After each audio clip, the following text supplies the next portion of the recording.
Welcome to the For Love and Money podcast, the show where business and social purpose meet to inspire a movement for positive change. Here's your host, Carolyn Butler-Madden. Today's guest on the For Love and Money podcast is a person who works at the very heart of social impact in business. Tom Dawkins is co-founder and CEO of Start Some Good, a B Corp certified social enterprise which helps people design, launch and grow social impact projects. Start Some Good runs a Good Hustle social enterprise design course, startsomegood.com crowdfunding platform, and impact accelerators and entrepreneur education programs for partners that include the likes of Optus, ING, the United Nations Development Programme and the City of Sydney. Previously, Tom was the founder of youth nonprofit Vibewire, first digital communications director for Ashoka in Washington, DC, co-founder of the Australian Changemakers Festival, and a founding director of the Social Enterprise Council of New South Wales and the ACT. He's also a director of the Centre for Social Impact. Tom, welcome to the For Love and Money podcast. Thank you so much for joining us as a guest. So grateful to be here. Thank you very much for the invitation. So I want to kick off with a question I ask everybody, and that's to get you to tell us what you think the role of love has to play in business, if anything at all. I mean, I think love should be at the heart of almost everything we devote ourselves to in life, and certainly business for most of us represents a good chunk of our lives and a good chunk of our days. And so I've always certainly been the kind of person that has been oriented around my passions, my values and my politics, in terms of wanting that to be my day job, and wanting to do, couldn't ever really imagine doing anything else. So I've certainly never had that distinction. But I know, certainly I've had friends who very much are of that, I don't live to work, man. I work to live, and their passions are elsewhere. Their passions are music and travel and such things, and I like those things too. And they are not that passionate about their job. It just funds the things they are passionate about. But that's never been for me. And I think certainly when you bring those things together, that's both, greater alignment on a personal basis. But I also think for a business, it can be an enormous business advantage as well, particularly today, in having that purpose be at the forefront of who you are and what you choose to do. It's such an energizer, isn't it? I remember the first time I met you, and Tom and I, we work in similar circles and we see each other at events and everything, but somebody introduced us and we met at a cafe in Surrey Hills, and our 1 hour meeting turned into a 2.5 hour meeting from memory. And it's just the passion of, what you're trying to achieve. And I think there's clearly crossover between what we're doing, but it's such an energizer. And I think for many business founders and leaders who work with purpose-led organizations, it just gives them and their teams the resilience and the agility and the drive and energy to push through barriers that otherwise might just hold you back, right? That's exactly right. Just business is hard if that's what you choose to do, and changing the world is hard. And so, sometimes I think, those of us in the social enterprise world are taking this hilarious approach of doing like two of the hardest things you can possibly set out to do simultaneously together. But other times that feels brilliant, it feels genius. It depends what day you get me on. But no, I think that, obviously to be able to do that really does, certainly through those inevitable challenges that I think come with any sort of innovation or entrepreneurial activity, there'll be setbacks. It keeps you going through those because you know why you're there, and it certainly makes the journey itself more meaningful. Exactly. So tell us about the journey to Start Some Good. You've had such an interesting background. I'd love you to share some of that with our listeners. Yeah, I've always been a bit of a starter-upper of things from a pretty early age. If there was something I thought ought to exist, often something I myself wanted to access or be part of, but it didn't exist. I was just, fortunate, I guess, with the kind of family culture I came from and upbringing and opportunity and my own personalities. I was just the kind of person who was like, all right, well, I guess we're going to have to create that. And, that even starting, when I was a teenager, there wasn't a local basketball team. I could play basketball for my school, But you know, I had a really good mate who lived locally with me, went to very different schools, so we wanted to be on a team together, and there just wasn't kind of one.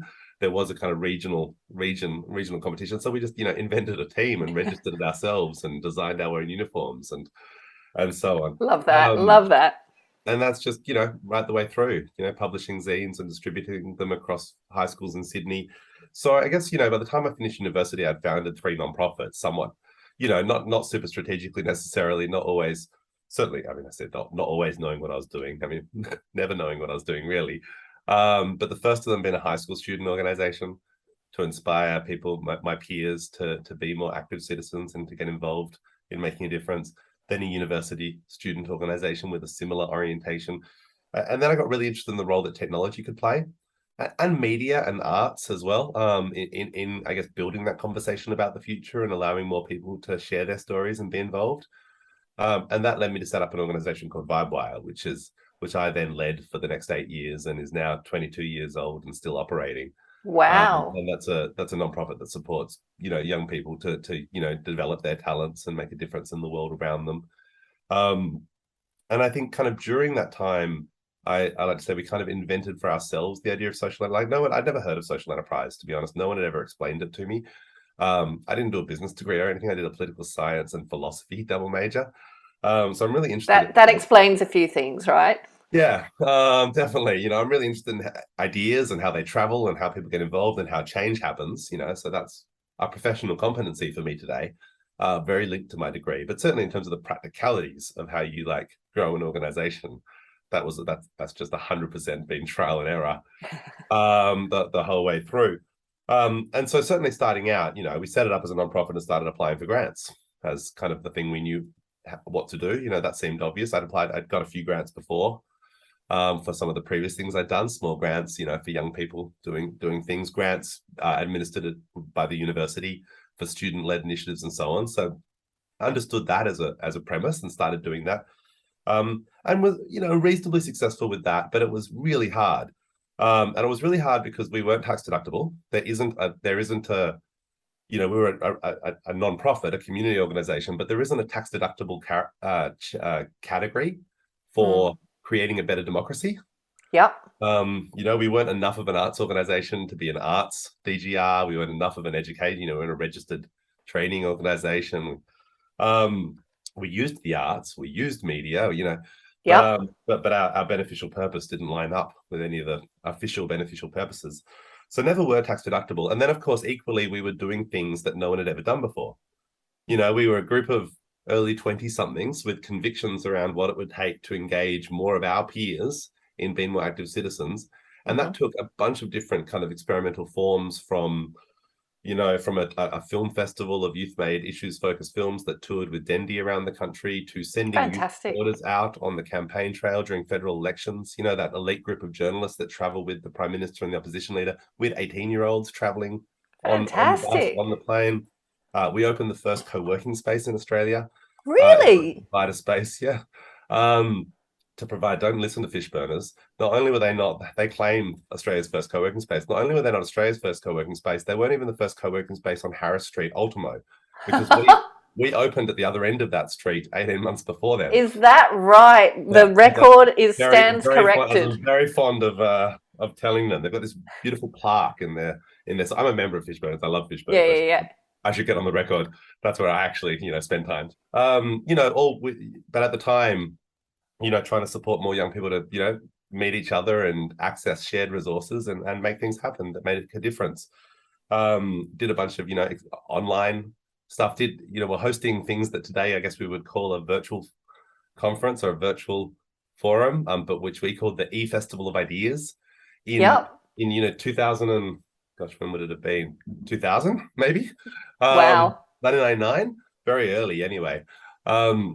And so we were doing a bunch of things that we had never done before. We had no evidence that we could do it because all of it was new to us. We'd never run a film festival before, never opened a co-working space before, never sent report. We weren't really, you know, a newsroom, but we were sending reporters out and running essentially a 24/7 newsroom for the election campaigns and so on. All of this was new to us. So we couldn't prove that we knew how to do it or were capable of doing it successfully. And in general, we couldn't even prove that it would work because not only had we not done it before, no one had done it before. So there were no impact metrics, no evidence as such, just our conviction about what our community and our peers needed. And so it was really hard to raise philanthropic capital. And this was my first experience of, I think, some of the challenges of funding innovation. But it was also my first experience with social enterprise because just in the sheer, determination to fund some of these activities, we started just looking around for other ways of funding stuff. And so started developing, earned revenue models of various sorts. The film festival was entirely funded by sponsorship, corporate sponsorship. The co-working space did get off the ground with a significant grant, but then was sustainable through the normal model, people paying to be members, and so on. We did a bunch of fee-for-service work for other bigger nonprofits and, city governments to help run. They didn't know how to talk to young people. We did. So we ran youth consultative processes and events and so on. So by the time I left, it was about 2/3 earned revenue and only about 1/3 donations. And so that was kind of... And so what period was this, Tom? Just to... Oh, this is 2000 to 2008. Right, okay. And then in 2008, I moved to the US and I worked for Ashoka for 2 years. And they literally invented the phrase social entrepreneurship about 50 years ago. Bill Drayton, the founder of Ashoka, was the first person to describe this thing that is so familiar to all of us now, which is using entrepreneurial skills and entrepreneurial approaches to create scalable and hopefully systems level social impact. So suddenly you're like, aha, this is it. Foot level as well. Like suddenly I'm thinking about this kind of more structurally, you get really in the, I thought a lot about, I guess, social change structurally. How do we get more young people involved in? I didn't really think a lot about how do you start an enterprise structurally. That was just me in my trench, and so as I said, it was like incredibly hard work for 8 years to, ultimately probably raised about $1 million over those 8 years, which sounds like an impressive amount, but you divide it by 8 and it's not, it's not huge. It was nothing for the first 4 years, essentially, or 3 years or so. It was all volunteers, and then slowly, added it, got a little bit more. I went full time. Someone else came on board, etc. But I didn't know if it was hard because it was hard, or if it was hard because I wasn't very good at it. I had a sample size of 1 really, which was my own experiences, and so Ashoka was. Isn't that all we all have? Yeah, I guess so. No, I guess I would say now I have a vastly greater sample set in terms of my role at Start Some Good and the number of people I see. I'm not just, while I have my own experience growing Start Some Good, the nature of Start Some Good gives me insight. Yeah, that's very true. Other people. So it does depend a little bit on where you're sitting. And I guess kind of suddenly going from here to Washington, DC to be the first digital communications director at Ashoka really felt like suddenly like whoosh up to this like very different perspective on the world and the nature of the work. And I guess that was what got me, thinking, well, not got me, I guess I was already thinking, but even more so about social. I was already very interested in technology, but social media, storytelling, and how can that be used to create an everyone a changemaker world, which is Ashoka's ultimate mission. And then, and this is getting to the crux of it, so it's a bit of a long-winded version, but then I spent 2 years in San Francisco, and that was really crucial because that was where I felt like I experienced for the first time in my life what a pro-innovation ecosystem looks and feels like. And I realized part of why it had been so hard when I was, trying to get this innovative organization, this new, what became a social enterprisey kind of organization doing innovative projects and work off the ground, was because the social sector in general has not historically been very good at supporting innovation. In some contexts, it's better. But across the board, it's a little bit like a world of all VCs and no angel investors, right? Which is what I suddenly understood. These are quite different approaches. VCs, venture capitalists are investing other people's money, and they have to therefore make sensible decisions that they can back up. Can't just be like, oh, I had a feeling. You've got to turn around and talk to the person who invested in you about why you invested in them, and so you want naturally to be able to make a good case backed by data. In the commercial world, that's fine because there's this whole other set of players who don't need data. They're happy to fund experiments. They're happy to fund things that may or may not work because it seems like they could work. Let's find out. And so they don't ask the question of, does it work? They say, could it work? What would it take to figure out if it worked? And of course, it's thanks to many of those early investors taking those big risks that people are then able to do stuff that produces data that they can then present to the people who need data to make their decisions. And I realized that we just have an unbalanced ecosystem when it comes to social impact and social innovation, because essentially everyone's in that VC type posture. Foundations, governments, even high net worths in theory. You're not meeting normally with the rich person yourself. There's someone who works for them. So there's all these people investing other people's money with a lot of pressure to like be sensible and not waste. Also, infected by a scarcity mindset, I think, in our sector. Where San Francisco is very much an abundance mindset, for better or for worse. And so that was, I guess, a real clarifying point for me around people need the opportunity to try things. And we thought, well, and wait, so are you still with Ashoka at this point? No, I'd moved to work for a new startup, but I had a very startup-y kind of experience, to be honest, when I moved to San Francisco. We decided, so the kind of visa I was on is called the E3 visa at the time, which is a two-year visa, and then you have to reapply. So you kind of think in terms of 2-year terms. Okay. Did a tour of duty in Washington, D.C., and my wife and I thought, do we want to be here another 2 years? Do we want to go home? Do we want to be somewhere else? And decided that, we wanted to maybe spend a bit more time in America, but that felt like a good stint in DC, which is a great city. It's much better. I worried it was going to be, not a very interesting place. It was an incredibly interesting place to be, but we thought it'd be fun to be somewhere else. And San Francisco felt like, was the bit of a clarion call in terms of a lot of the things. It sounds like it turned out to be that too. Yeah, so she was working in wine, which San Francisco is great for. I was working kind of social change and tech, and San Francisco is great for those. So. And so I found there was a startup that was DC based, but which was opening an office in San Francisco. So I went over there to open an office up. It was 2010. There was kind of a mini recession in the US then. A funding round fell through. And 6 weeks after I'd got there, they decided to pull the plug on that new office, leaving me somewhat stranded and uncertain what I was doing with no one to needed someone to pick up my visa. It's not that easy just to jump into a new role, when you need someone to sponsor you and so on. But was very fortunate to end up with a kind of non-profit innovation lab called Hope Lab in Silicon Valley, and therefore to stick around for about 2 years. And it was just kind of to being around. I mean, the Hope Lab was cool, but it was more just what I learned from observing and seeing and being within the ecosystem. And then before I knew it, I was starting my own company, because that's what happens. It's just a very encouraging environment if you have some sort of an idea. You mean San Francisco generally, or to just try things? Yeah, okay. You go to a house party and every second person you meet's a founder. It just kind of feels it demystifies. It makes it seem less intimidating. It's just a thing that people do, and if it's just a thing that people can do, then it's a thing that you can do.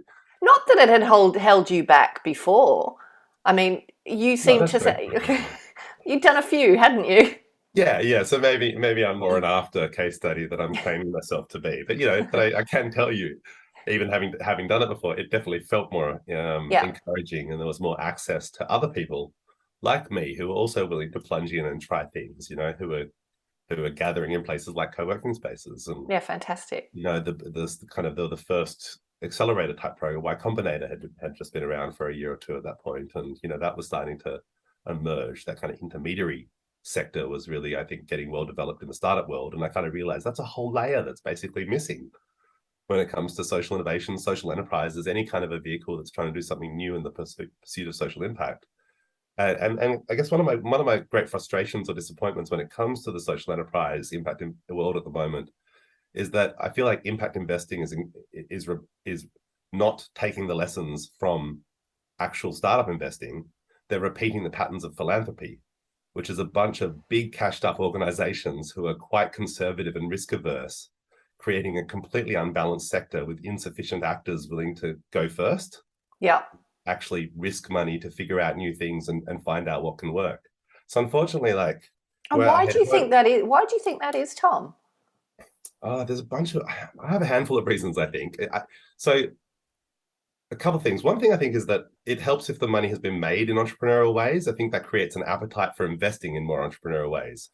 But the fact is, Australia doesn't have a lot of actual, and it's getting, it's emerging now, Canva, Atlassian, but we actually have we have very little entrepreneurial wealth until recently. Most of our wealth was created through industries like mining and property development.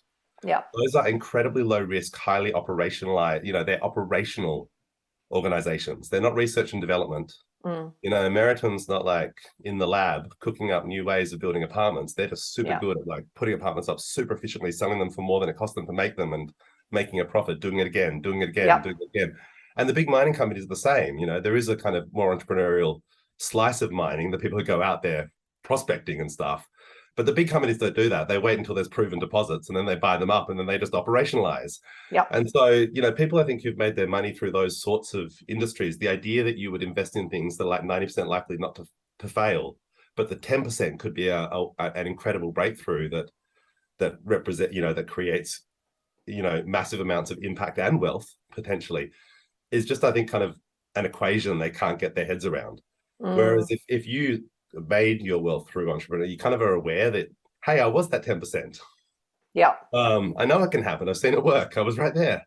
And I think you kind of understand those trade-offs a bit better. So that's one piece. And it begs the question, like, it's a really interesting one, because I guess, angel investors and investors in pure for-profit organizations, risk takers, but the upside is you hit the right one and bingo, you're on a winner, and it's money focused, right? That's right. Profit focused. I was actually going to say that as actually the second challenge is it's harder to calculate these risk reward trade-offs. Because actually business is pretty simple. Like, the details are, I guess, always unique, but the end result, the output is always the same: profit and loss. Every business every business person knows how to read every other business person's books and success, but that's not true in the impact space. The fact that you're an expert impact entrepreneur in one area doesn't make you able to pass or understand automatically the impact metrics in a completely different area. And it's really hard to cross-calculate. So, when it comes to just commercial angel investing, the calculation is pretty simple. If you put in 100 early stage investments, 99% of them can fail. But if the one returns 100x, you've broken even. Yeah. So everything just is able to be really easily cross-calculated across portfolios. But it's, I think, much harder to calculate across portfolios when it comes to social impact. So what would it look like for a foundation to say 90% of our grants didn't produce the impact we wanted, but these 10% are, wow, they've really discovered something important, and we're going to scale that up, and that's going to transform this particular challenge or sector. We don't really even have a language or a capacity to do that, and I think that part of that is somewhat unsolvable and just requires a certain degree of courage, which is why and commitment. And that's why you do see areas where we don't stress out as much about this. You look at something like cancer research, and no one's like, before I fund this experiment, promise me you're going to solve cancer by the end of the year. People understand that no one can promise that. We've got to do the work. And we just keep pouring money in, and we're going to keep pouring money in until we solve it. And that's just, as a society, we've just decided, we've made a commitment. Yeah. It's just, we're not going to give up, and just whatever it costs. Yeah. And I just think, and we need some degree of that kind of level of commitment to a lot of our other endemic challenges. If we had the same approach to homelessness or the same approach to mental health, I think we would get a lot further. But we apply, I think, such a strict will it work lens to a lot of these things. There's heaps of money out there and people willing to support good things, but they want to know that it will work. Yeah.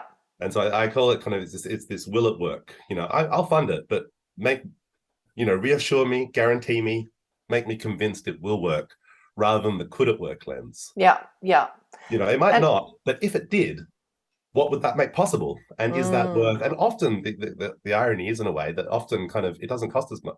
If we're talking about running more earlier stage experiments and men willing.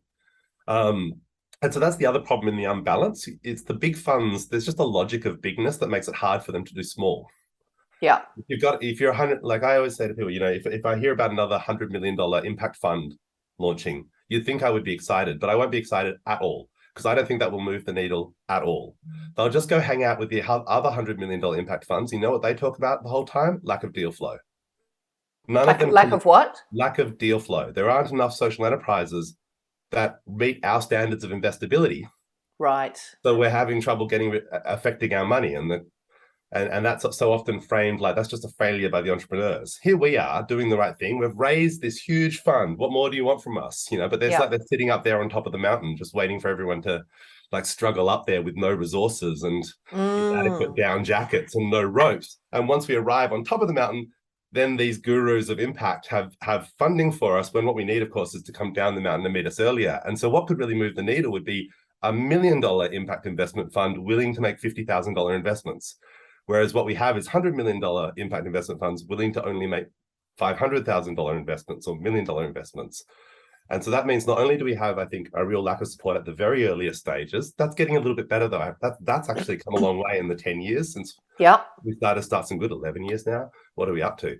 Now there is a pretty good ecosystem. We need more, but, there's crowdfunding platforms to use, there's accelerators, there's some kind of innovation grants and fellowships, still not enough, but a lot more than there was. And now a lot of the focus is on what people call the missing middle, which is that next stage that, you need more than you can just rally through a crowdfunding campaign and more than your average kind of innovation program would chip in or an accelerator will give you. But you need less and you don't yet have the traction to justify the kinds of amounts that the big impact funds want to put in. And there's kind of no one in between. And that's this missing middle where it's really hard to raise 50 to 500. Above 500, if you've got the metrics, if you've got the traction, relatively easy to raise, actually. There's like an oversupply of capital for those who meet those very stringent criteria up there, but an undersupply of capital everywhere short of there. Which brings us neatly to Start Some Good. So, let's assume our listeners don't know Start Some Good. Sure, I think that's a reasonable assumption. Many won't. I'm excited to introduce them to it right now. Fantastic, me too. We started as focusing on that financing piece, particularly at the very beginning. Where is that kind of angel type financing going to come from for social impact? And I guess in thinking about that, one of the things we looked at was who else is kind of doing a good job of supporting innovation and supporting the new. And my original co-founder, Alex, and I were really inspired by and intrigued by the role Kickstarter was playing when it came to creative innovation, creative entrepreneurs. And the way we thought about that was they were helping people go around the gatekeepers, the traditional gatekeepers in music would say record labels. And instead they said, hey, what if audiences could fund the production of records directly? And we thought, that's what social entrepreneurs need as well, to not just keep going and beating their head against the closed door of philanthropy and grants and so on, there wasn't a thing really called impact investing even at the time that I was very aware of. But instead, go directly to communities who are affected or who care or who are, hungry for inspiration and great stories to be part of. And invite them to kind of join at these earlier stages and support you. So we started as a crowdfunding platform, but we've diversified enormously since then. We've fallen a bit behind in our own storytelling. We're completely overhauling our website at the moment because our website is still a crowdfunding platform, but these days, what we're trying to offer and what we've kind of built out is an interconnected kind of ecosystem that helps people kind of essentially move from idea to planning to launching and then growing across a few key steps. And so our event program and founders community helping people kind of think, come up with new ideas and be inspired by what's out there. The Good Hustle social enterprise design course, and other kind of capacity building programs that we deliver in partnership, often focused at a specific beneficiary community like refugee founders or First Nations founders, female founders, and so on, or around a specific challenge like circular economy and sustainable seafood. It's quite diverse, but all of that helping people kind of essentially turn an idea into a plan or into a model, an impact model, a business model, the things you need to move forward, the clarity and confidence around how get done, not just what you want to achieve.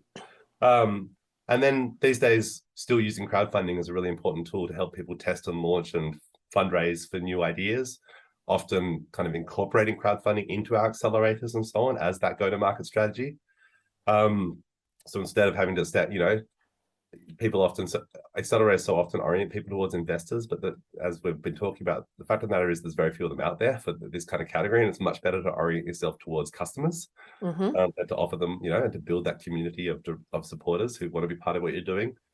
And now our newest kind of stepping stone in the sequence is a new platform called Lend for Good, which is a crowd lending platform for growth-ready social enterprises, and directly designed to address that missing middle. You're past a crowdfunding campaign, you've got something that is working. It's not step one, it's working, and you're ready to grow. A lot of people are jumping to equity or looking for equity there, but that's actually not the moment. If you have something that's reproducible and relatively low risk now, you just need capital to scale.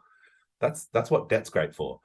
The problem being, again, that there's the criteria of most of the debt investors in impact are very strict, require a certain amount of years of operation, or more commonly require a securitized asset. And we believe, once again, that slightly more purpose-driven, risk-tolerant capital can come from the wider community, rather than just the institutional investors, or as they're insultingly called in the legislation, the sophisticated investors. We kind of think that we believe that there's an opportunity for everyone to be an impact investor, in sensible ways that meet their own capacity without putting, themselves in any danger. But there's a lot of great potential deals out there that people just don't have access to at the moment. And then For Good would provide that access to see what's out there. And so how do you differentiate Lend for Good from the crowdfunding platform? I guess they're quite different asset types. So our, Start Some Good, we particularly focus it around launches and trying new things, starting good things. Now, that's obviously not the only thing you can run a crowdfunding campaign for, and not the only thing we've ever hosted. Some of our campaigns have been to save things that are in danger of shutting down or going out of business or being knocked down physically in some cases. But typically, and what we've always kind of focused on, is helping people start new things, as the name might suggest. And so the style of crowdfunding is what people aren't familiar with Start Some Good. It's what you might be familiar with at Kickstarter or Possible, a very popular model in the creative industries. So it's an all or nothing style model where people have to reach a defined fundraising goal within the time frame that they've got. And then every campaign on our platform has to be social impact. But they vary. There's kind of, I guess, two. They vary basically between product oriented or purely philanthropically oriented. So there are, I'm running a community project and it's important and it creates these impacts and you should support it for those reasons. A typical more donation oriented pitch. But what we really like and encourage, and as I said, when we integrate crowdfunding into our programs, what we're really trying to help people do is not make that kind of a pitch, but a more sales oriented pitch that raises money while simultaneously identifying a customer group and testing their product proposition. So that if they succeed, they don't just have funding, they have a whole lot of evidence and credibility that something works. And we've found that that's actually what opens those next doors in terms of other forms of capital. Raising $20,000 from, that may be what you need right now, and that's fine. We see a lot of that. There's kind of essentially two main styles of how people crowdfund to launch a social enterprise. One is that more philanthropic, I am going to launch a social enterprise and I need support now so that I can launch a social enterprise. Focused. And what they're almost always asking for then is donations, because they're not ready to sell the product yet. I need to design it. I need to test it. I'm not. The other style is I am launching a social enterprise. Here's the thing. Here's what we do. Here's what this social enterprise does. Do you want that thing, that product or service? I think that it's that second one that actually is obviously represents more and creates more credibility in terms of the first one is not uncommon. It's what in the startup world they call the family and friends round. Crowdfunding can just be a very efficient way to raise that first bit of capital from your networks and to help your networks share it with their networks, and you never know who pops out of the woodwork and chips in. So a lot of that. But the second one, when you can go to any type of other new investor or partner and say, I've sold it. I've sold the thing to a group of customers and they really like it, can create enormous amounts of credibility. And we've seen it really rocket people forward, even with relatively modest fundraising targets, stationary social enterprises that have pre-sold $15,000 worth of stationery, but then instantly been able to open a door with a major retailer who has seen that as evidence that there is a market for their product, and that all they need now is to put it in front of more people, and has led them to create, to secure a huge deal like that very quickly that I don't think they could have otherwise secured, because it kind of does that double, that dual purpose of both it's the money you need, but it's also the evidence you need. And as an early stage social enterprise, evidence is what you really need. You may need money in order to go and collect more evidence, in order to run a pilot. You might need money for that, but it's not ultimately what you need. What you ultimately need is, sales. But sales also equals evidence that you could get more sales. And that's the key to bringing on other partners and potential investors. And that's what can get you to that point where more of those traditional impact investors, or philanthropists for that matter, will see you as investable based, in their eyes and their criteria. Yeah, brilliant. Enjoying the podcast? If you're looking for more inspiration, head to our website, thecauseeffect.com.au. for more resources on how you can start using your business as a force for good. Or buy the For Love and Money book. Every copy sold allows us to protect 1 square metre of rainforest. Help us save 10,000 square metres by 2025. Yeah, brilliant. Thanks for that explanation. Oh, and so that was just Start Some Good. So then what I should say with Lend for Good is it's a loan. The key thing to Yeah, understand okay. is it's a loan. You'll have to pay it back. The enterprise will pay it back with interest. And so we believe, the opportunity there is for, you don't need to be, a highly wealthy professional investor. If you have money in the bank, there's a way to use it in a much more, to create more impact while earning a better return. And there's Brilliant, a lot of quite low risk deals out there. I'm not a financial advisor, usual disclaimers apply. But part of our model that's very intentionally created with Lend for Good is where our mindset when we launched Start Some Good, as I told you, was let's go around the gatekeepers. These people don't know how to support innovation. We need to actually encourage entrepreneurs not to stress out about them and instead build their own community. Still good advice, I think. But Lend for Good is very intentionally built with what you might call some of the gatekeepers in the impact investing world, which is the people making investments and doing due diligence. Okay. And that's the big bottleneck. That's another of the big bottlenecks in impact investing at the moment is there's a lot of due diligence happening out there and it's all a black box.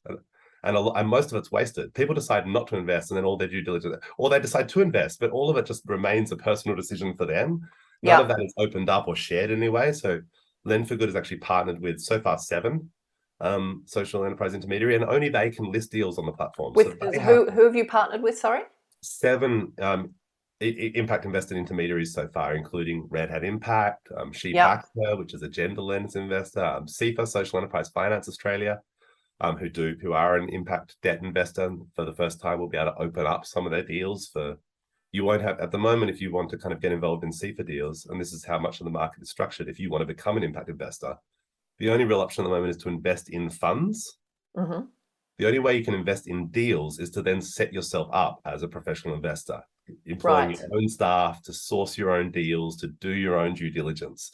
Either way, it's expensive. No, it's not available to average people at all. Yeah. Either you have to set up a whole company and organization and staff it up and take that approach, or you invest in a fund, and that normally has minimums of maybe $1 million in some cases.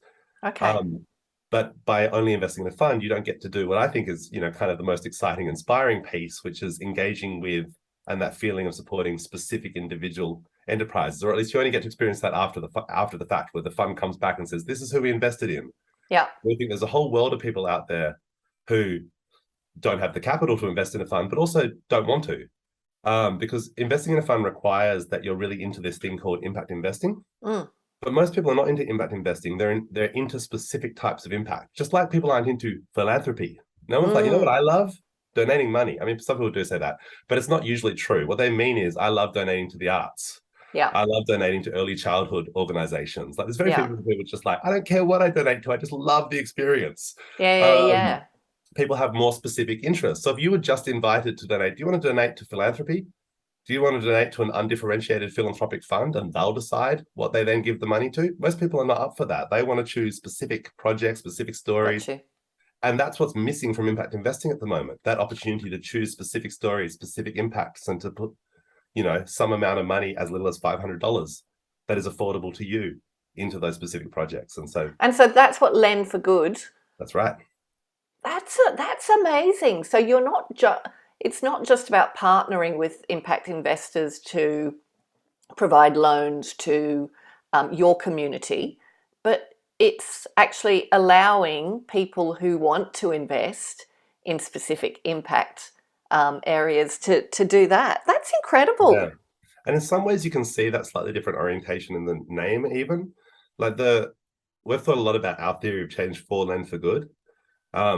And there's kind of a couple of ways you can think about that, I think, as a platform. One is that you can kind of just claim all the impact created by all the projects funded by your platform, just aggregate. Okay. And of course, it's not really true. It's true only in the very kind of shallow instrumentalist sense. Many of them would have, if you didn't exist, many of them would have found another platform to raise the funds on, because they're, highly competent entrepreneurs and founders in good deals or whatever the case might be. So it's hard to think about the counterfactual. At Start Some Good, our impact is very much about building the capacity, inspiring more people to take action and to step into social entrepreneurship, and then building their capacity to do so. And part of that's providing them with tools. But we think of our most important impact as the number of people who gain that experience, who gain the training, who go out. Again, we don't try and aggregate up all the impact of all the projects. But we think very much about the experience of the fundraisers. And the name suggests that start some good. We're trying to talk to the person to start the project, start a project, bring it to start some good. We want to help.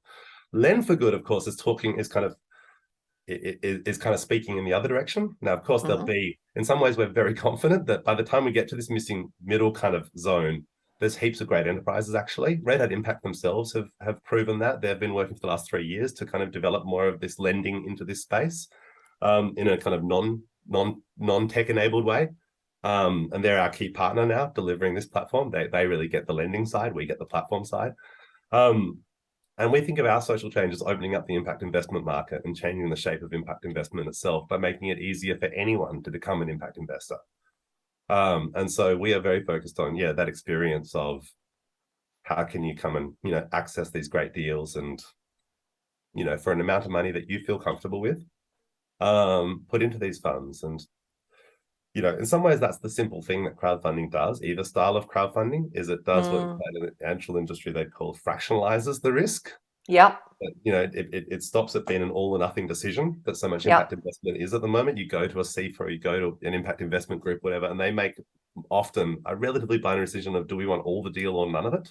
Yeah. And instead, each of us can go, I want 0.1%. That's what I can afford, but that's still an important piece. I want 1%. I want 10%. And together we can hopefully, provide that right capital at that right time that enterprises need to grow their business and thus grow their impact. I love it. And this is all part of your bigger mission, isn't it? I don't think you've shared that with us. Have you? Not sure, probably not in so many words. I mean, so Start Some Good's big mission is to increase the pace of innovation for change. And again, that's informed a lot of the decisions and why we're different from, for instance, when we launched Start Some Good, we were the first impact specific crowdfunding platform, I was actually living in the US, but let's say focused in Australia, and one of the first in the US as well, not the very first. Of course, there's a lot that have emerged since then and during then, and I've been on lots of panels with lots of other founders and so on, and pretty much everyone else who founded a social good oriented fundraising platform, they'll describe their mission as some version of, we want to make it easier to get money to good things, to good causes. There's great organizations out there, they're too hard to find, it's too overwhelming. Chuffed always talk about they want to replace the on-street fundraising with online fundraising, so we just want to, make it a kind of cooler, more modern form of fundraising to encourage more donors, all of which is important work. We want to get more money to good things as well, but we actually want to get more money to a very specific type of good thing, which is that new and emerging model. And that's where we think the real gap is. And it's why pretty much every other crowdfunding platform that focuses on social good has used the Indiegogo style keep what you raise model. Yep. It's a very charity-oriented model. We have a fundraising goal. We're not committed to it. We probably won't reach it. There's a lot of confusion and uncertainty around if we don't reach the goal, what exactly is going to happen. If we exceed the goal, what does the extra money make possible? Whereas we've used that Kickstarter style commitment model that I'm only going to take your money if I've got enough money to actually go forward, to do the thing you're trying to support. Yeah. And that model is crucial to getting people to support new things. Yeah. Because it reduces, it's otherwise it's just kind it's of keeping your eye on the bigger picture, isn't it? Intuitively risky just to hand money to someone you don't already know, who's not committing to even having. I mean, if you think about it on a promises level, it makes it really clear. People don't think about it like this, though. So many people approach this choice of crowdfunding model just from their own perspective. Would I rather keep what I raise or not keep what I raise? Which, of course, if you pose the question like that, of course, you'd rather keep what you raise. Yeah, of course. But it's a complete distraction of the question. The right question is, what's going to make it easier or harder for me to raise? Yeah. And the key thing to think about then is, how much credibility do I have and with whom? And the fact of the matter is, most of the people starting out don't have much credibility with very many people. Neither did I when I started. You haven't done it before. You don't have this amazing impact model. You don't have all this metrics. You don't have lots of runs on the board to point to. And so it's really on you to try and take, to reduce the risks and increase your credibility as much as possible if you expect anyone to fund you. And it's a sadness to me because people aren't thinking about it right. But you see so many social enterprises, like Keep What You Raise is fine for charity.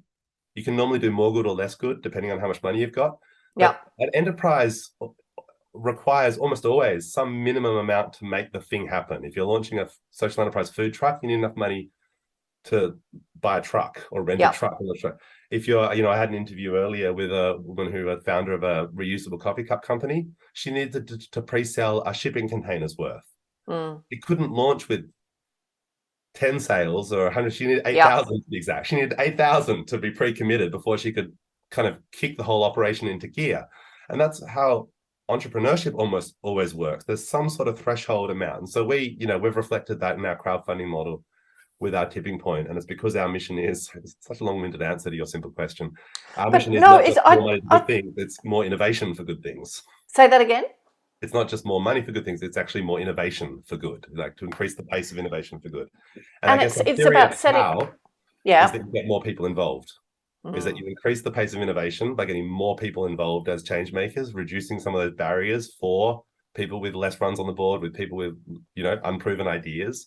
That we need everyone. We need to try all the ideas and to see what works, because the future is unpredictable and change happens rapidly, as we've seen the last couple of years. None of us are smart enough. None of us have a crystal ball to just know what innovation is going to work and what it needs. What we need is to try more stuff. And I think, key to that is get more people involved in general in the ecosystem. And that's the core mission of brilliant. I love it. And to me, it's like, it wasn't long-winded. It gave me the clarity that I was seeking, understanding the difference. And that is, you're helping to set them up in success. That's the difference. Yeah, that's right. And that's, even, we do, as I said, we do a lot more than crowdfunding and Start Some Good now, but that is our almost most important metric of Start Some Good is our success rate. Because most crowdfunding platforms have abysmally low success rates. And again, that's totally fine. If you have 10,000 simultaneous campaigns, it doesn't matter that 90% of them might be failing. That's still 1,000 successful campaigns at any point in time. And if you just operationalize, the key to that though, and actually this is where my own naivety came in, I'll have to admit, Carolyn, my complete lack of business savvy at first, if not still, was there's just a way platforms have to work as business models. And the way a platform works as a business model is high volume, low touch. That your goal is to get to some point where the incremental cost of an extra whatever on the platform is essentially zero. And so you look at, it doesn't cost Airbnb anything for a new house to pop up. Inventory is just increasing at no cost. And so of course, when inventory is increasing at no cost, success rate doesn't matter. Any success is going to be profitable past a certain point because the cost of that inventory is zero. So, if only 1% of it sells, at some scale, that could still be sustainable, business model. And you see that with a lot of platforms, like an Indiegogo and so on, where, you can set up a campaign and just launch it and it will probably be terrible. You probably don't know what you're doing, to be honest. No offense. Many of your listeners probably do actually, but many people don't. It's not necessarily intuitive what it takes to introduce a new idea and to identify the right target market and to map the ways to reach that target market and to do the work that's involved in any sort of a launch or sales or community building or fundraising. And so, right from the start, we, my background obviously, been more community development for young people. I know that you don't empower people by just handing them a tool. When we did, we did work at Vibewire with, kind of disadvantaged young people, and you didn't just kind of go and say, here's a camera, make films. You teach them how to make films and then hopefully leave them with the equipment. Nothing worse than like teaching them and then you have to kind of give the competence and the access to the tools. And so Start Some Good had the same approach, like here's the technical tools, but it's equally maybe more important to us that we teach people how to use them effectively. And that just completely broke the platform business model, like right from the start. Like we were like low volume, particularly right at the start, and high touch. And insistently high touch, more high touch than some people want. Some people just like stop telling me how to make it better. I just want to launch it. I'm like, no, it could be better. Make it better. And so learning how to strike the right balance as well, respecting that some people don't want to make it better in the way we think it should be better, and so on. But so we have a very human process. Everyone who starts a draft on our site gets paired with a crowdfunding coach on our team who reaches out and provides feedback and tries to make it better. We feel like we should be able to make every crowdfunding campaign at least a bit better, no matter how experienced you are. We're probably more experienced when it comes to crowdfunding. I'm sure we'd have at least one useful tip that you might not have thought of. And so in some ways we reached a kind of inflection point, raised some, kind of got off to a reasonable start, raised some had a family and friends round, got a little bit of philanthropy, got a bit of impact investment, but kind of reached a point where we couldn't make that model work and we had to go in one direction or another. We either had to become more like other crowdfunding platforms, stop providing so much advice, a less human process, more automated, and probably see the success rate drop and a lot more kind of wasted human potential. I see that. A lot of great Yeah. ideas who don't know how to, like, there's a lot of, obviously crowdfunding has lots of ideas that, I mean, I always say, it's not about you and me necessarily. We might not be the target market. Maybe that is an awesome idea and we're just not seeing it. But there's a lot of stuff out there that I don't think that's exciting or awesome either. But there are some genuinely great ideas that just people don't know how to tell the story, don't know how to frame the idea, and often, more importantly, don't know who to tell it to. Just through lack of experience or exposure or support around those fundamental marketing lenses. And I think that's a particular danger when it comes to social good. Yeah. Because social good, we're often encouraged to think in universal terms. I mean, I've got the Sustainable Development Goals on the wall behind me. They're all universal goals. But of course, that's a real trap for change makers. If you're like, what's the goal of your company? Zero hunger. I mean, that might be a really cool, big, hairy, audacious goal. But who are we starting with? On the journey to zero hunger, which group of hungry people are we going to address first? And it's going to have to be some subset of everyone, and you need to define that really well. And who are your funders? Everyone. Well, no, again, that's probably not going to happen. That's not going to happen. What subset of everyone are we going to try and turn into your funders? So yeah, that was just, I think we just felt when we faced that inflection point that we just didn't want to be that kind of company, actually. Despite having founded a platform, we didn't want to be a platform in that sense. We just weren't we wanted to be capacity builders. We wanted to be service providers, I guess. We realized we were a services company masquerading as a platform company. And that's what really led us down the track of doing so many more programs and accelerators and launching our own. You've built a whole ecosystem, haven't you, around that supporting the success rates of these organizations. Well, that's right. Yeah. Because I guess part of the real inspiration for Good Hustle even was, despite our best, there's only so much you can do when essentially people only come to the crowdfunding platform when they already think they're launch ready. Yeah, right. And often they're not launch ready, but it's a bit of a awkward conversation at that point if someone's all fired up and thinks they're launch ready. And, it's a little bit beyond scope from the kinds of feedback that people are looking for from their crowdfunding platforms. Yeah. And so, we at that point, we don't question people's business model or impact model. We try and help them tighten up their pitch and their story and get clear on their target market and so on. But often we would like to talk about their impact model, their business model, but it's not our place in the crowdfunding context. And so Good Hustle was kind of taking everything we'd learned from 10 years of helping people launch things. Yeah. And just being at that crucial moment where you're introducing a new idea to some group of people and you really want them to take a specific action. That could be to buy the thing, it could be to chip in and donate, it could be to volunteer, it could be to become your co-founder. But you're trying to tell a story and elicit the action and reaction you need at that time. And I guess we just feel like we've got, to our point, right at the very beginning, actually a much bigger sample set. Not a lot of people have their own experiences with that, and you can learn a lot from that, obviously. But we have both our own experiences. Almost everyone on the Start Some Good team is themselves a founder of some organization. But also we've been with people, thousands of times, as thousands of people have tried and succeeded and failed. We have the highest success rate in cause crowdfunding, but you also learn a lot from the failures, and it's kind of it's the sample set of both. And so Good Hustle was kind of us trying to reverse engineer that. What are the core principles that obviously set people up to succeed at that moment? And often just, getting really clear on a few really key things and then learning how to say those things in a really succinct way to the right people. But the time to be putting those fundamental building blocks in place is not 2 weeks before your crowdfunding campaign. Yeah. I love how your mission has just inspired you to innovate yourself. So from a crowdfunding platform, asking yourself the hard questions about what you want to be, who you want to serve, how you want to serve it, and then, from Lend for Good to Good Hustle, and I know there's even more there as well, your whole ecosystem. You are really just burrowing in behind your mission and, doing what you need to do to make it a reality. What I'd love to know is, with your journey, the last 11 years with Start Some Good, and everything that's come from it, what are you most proud of? What am I most proud of? That's a great question. One I should be more ready for. I do get asked it a bit. I mean, partly what I'm most proud of is that we're still here, to be honest, 11 years in, just to be self-serving for a moment. I'll then obviously mention very proud of some of the people we get to work with, but particularly the last couple of years, I'm shocked we're still here. It was really hard for us because we'd evolved so much to running programs. A lot of people thought COVID would be good for us because everyone's online now, all online fundraising. But again, what happened was established organizations did refocus on online fundraising, but our market had never been established organizations. Yeah. Our market is helping people launch things. And Yeah. understandably, a lot of people didn't feel like the last couple of years were really opportune times to launch new things in most cases. Absolutely.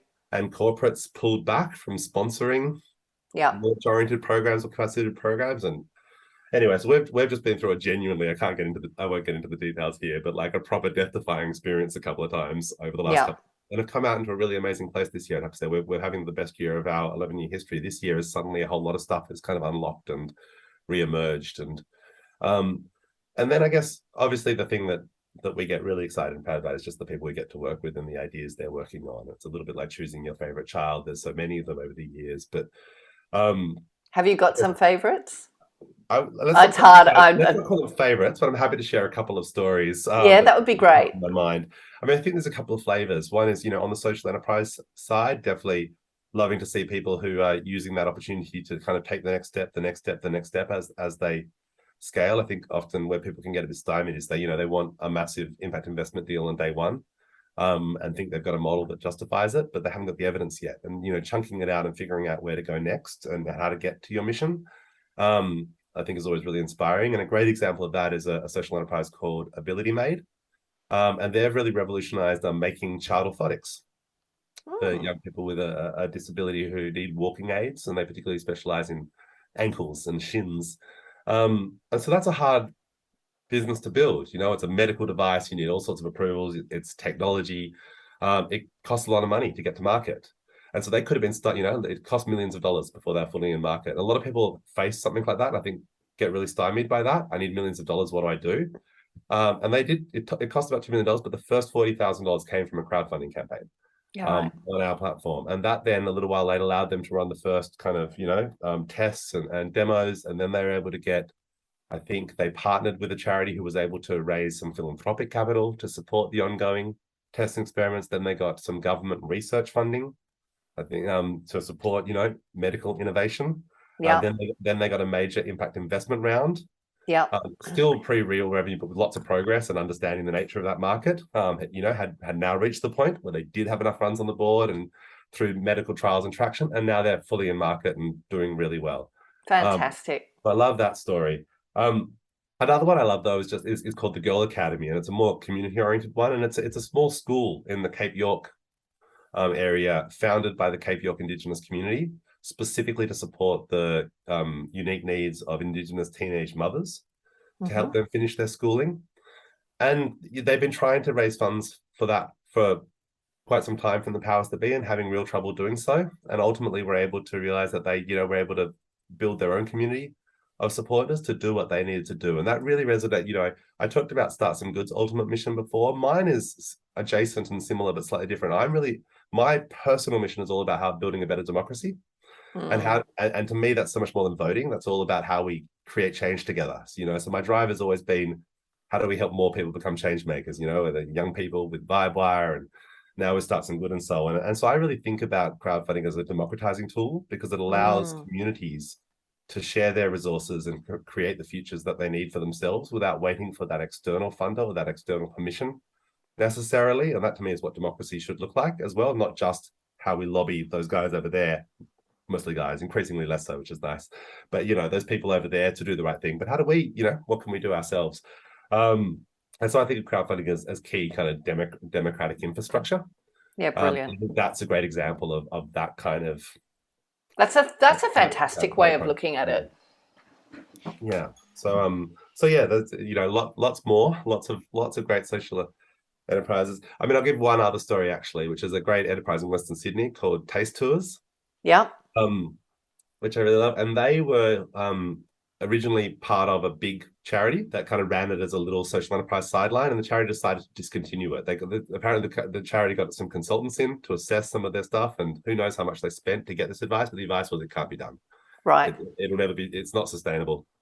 You should shut it down. And the people who were running that refused, and so took it with them, and were right at that moment where they just essentially been told, they'd kind of been kicked out of the big charity that had supported them and invested in them at that point.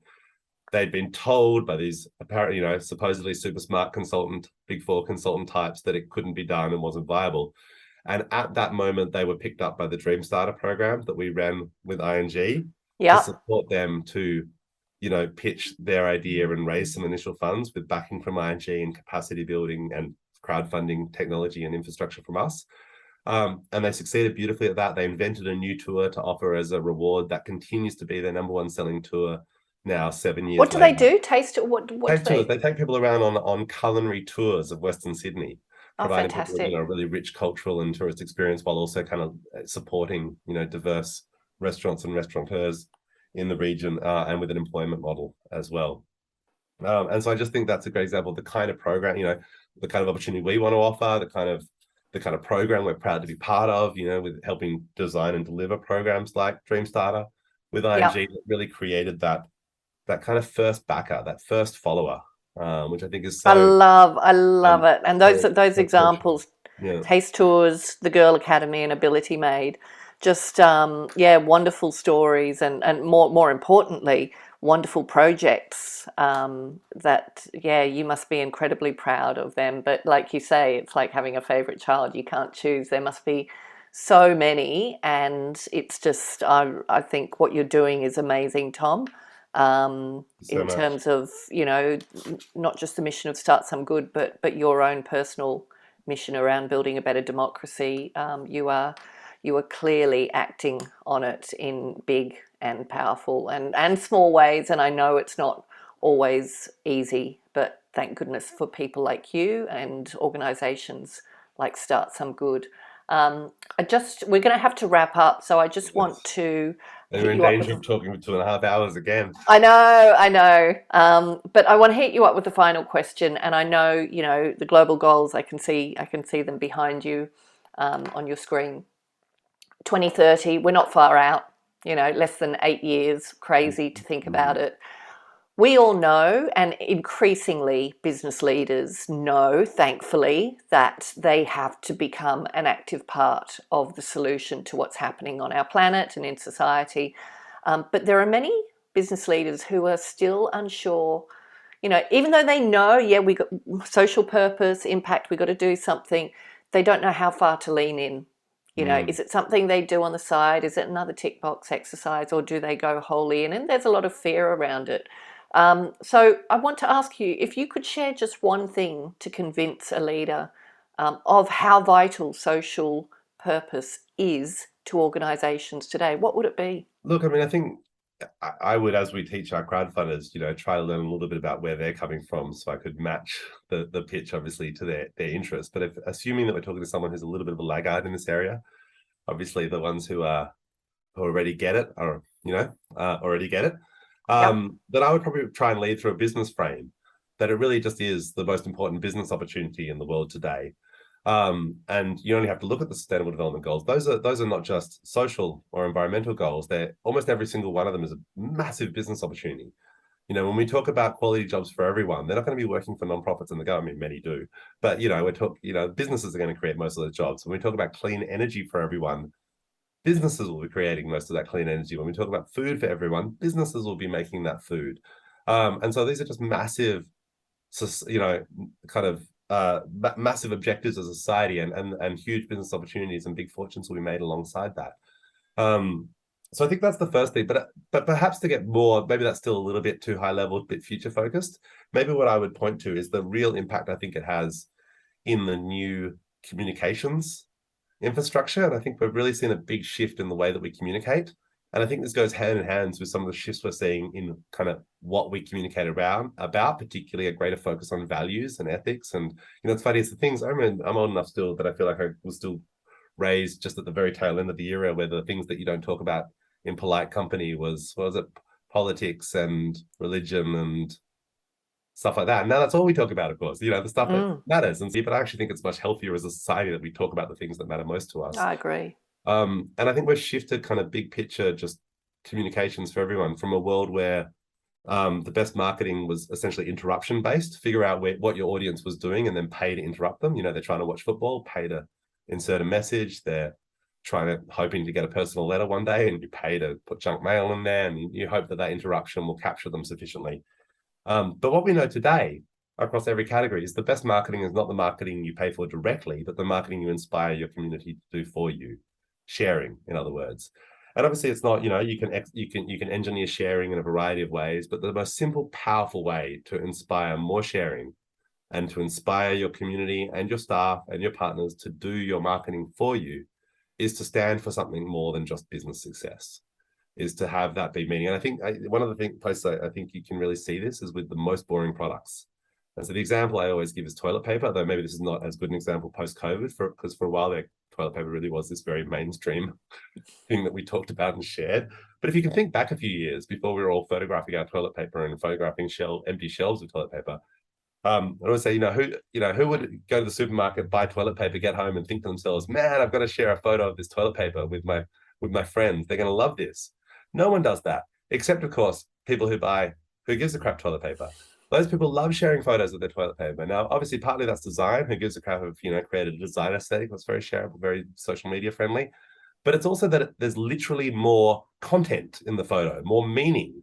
If I just share a photo of mainstream toilet paper brand, what's the story I'm sharing? I'm a toilet paper user. I mean, good story, Tom. That's really interesting. As opposed to when you share a photo of who gives a crap, you're saying, I'm a conscious consumer. I'm someone who cares about others.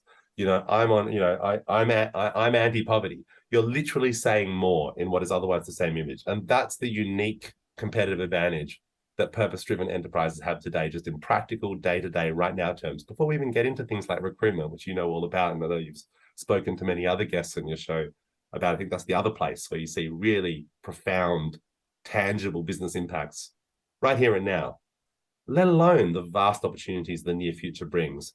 Before we even touch on the importance that maybe we can try and survive as a planetary civilization, would everyone be up for that?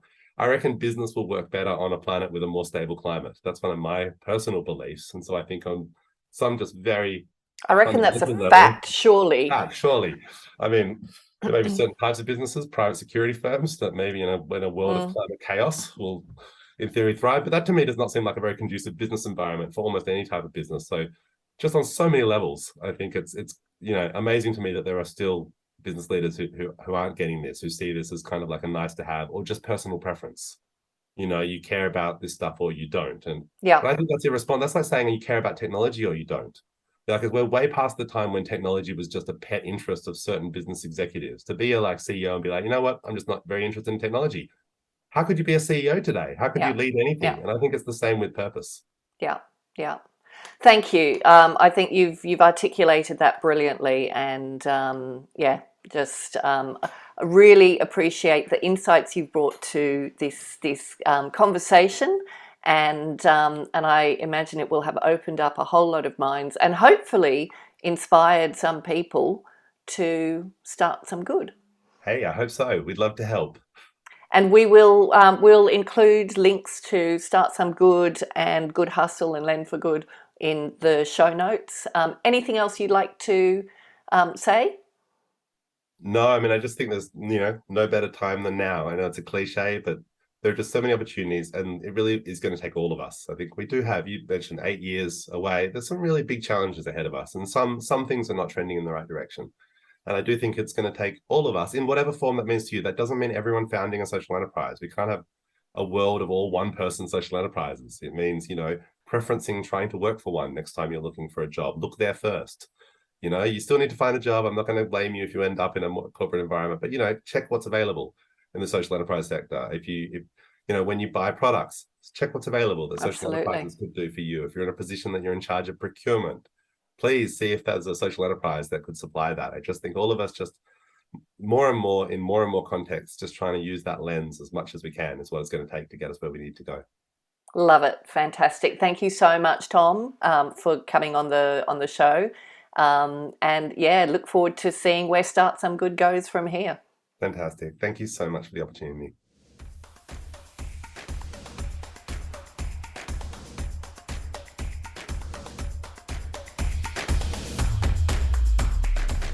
Thanks for listening to this episode of the For Love and Money podcast.